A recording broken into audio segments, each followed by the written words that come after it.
bismillahi wa ala millati rasul wa man hajil qadim. Président Macky ñu ngi lay nuyu ba noppi di xuloo ak yow ak Aliou Cissé yéen nekk ci bopp xuloo bi bu ma noppee nag dina leeral waaye li ci concerné junjoon naa ko ca fan yële ci bu ñu nee la ngeen sacrifier ma yow ak say nit ma lay waatal ci ku tedd ci Cheikh Ahmadou Bamba Xaadimu Rasuul ni bu fekkente ni Serigne Touba seetaan na ngeen sacrifier ma rek kon li may woote ci Serigne Touba du dëgg. yow nag da ngay sama waay xam nga ma xam waaye loolu xuloo la boo xamante ni bi xuloo bi yow laay jiital ci bopp bi teg ci Aliou Cissé ndax xale yi. Aliou Cissé dafa am lu ma ko waxoon dama ni ko woon jot na ci coupe bi ñëw Sénégal loolu laa ko waxoon dama ko koy waxit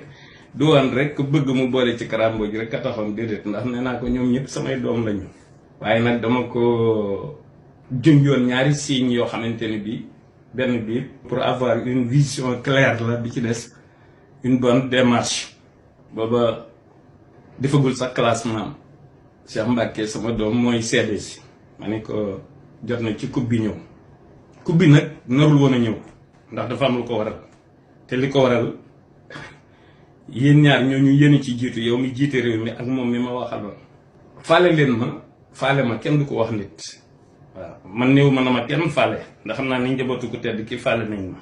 waaw ndax koo xamante ni bii xalifa bii fi nekk wax na la ni la koo yëg da laa neex te ñun amuñu droit bañ laa yëg loolu ma Sëñ Muntaxa wax. Serigne Saliou defal ma ndekki 2 fukki xar ak benn ne ma yéene ji nu mën a toll kàttan gi dina ko ëpp barki Dembo Njaay rek la ma Serigne Moustapha Saliou yónnee mbaxana ak laj ko lañ waaw ngir sama diggante ak moom ak nu mu xamee sama diggante ak sëñ bi. bàjjan yi itam soxna may ma nga ca dëgg Serigne Modou Mahfous ak Ibrahima Sall ñi ngi fi ay seede lañu ci ba may defal ngaan nga ci Ndakaaru man damaa doon koo xamante ni bii wax dëgg yàlla nii ma mel nii ak ni may raisonné du man ku tedd ki la. dëgg la su may wax xuloo xam ko na xam na ne man du ma xuloo mbaa ku doon xuloo yi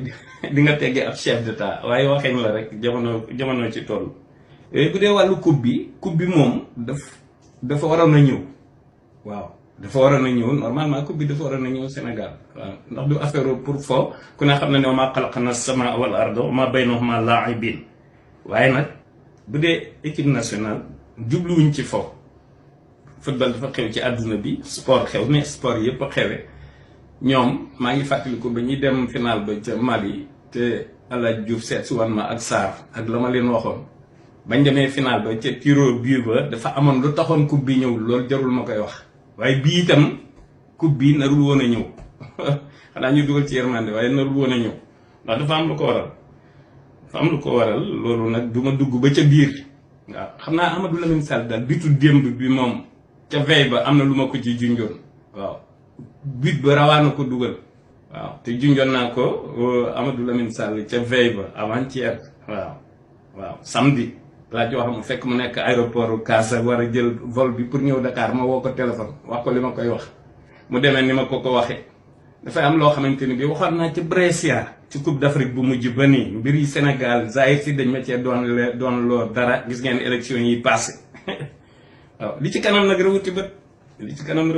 dafa am loo xam ne tamit man bàkkuma tey damay bàyyi xel waa penku am na yoo xam ne du ma ci dugg ba ci biir ndax damay bàyyi wàlli yu xel waa penku dama leen di bàyyi xel moo tax junj rek laay mën a def waaw Macky nag yow xam nga ni sama waay xol nga bu may wax xuloo damay kaf rek waaye du ma xuloo sax Sénégal ba gën a tuuti waxuma la ak yow kii daal laa bëggoon rek moom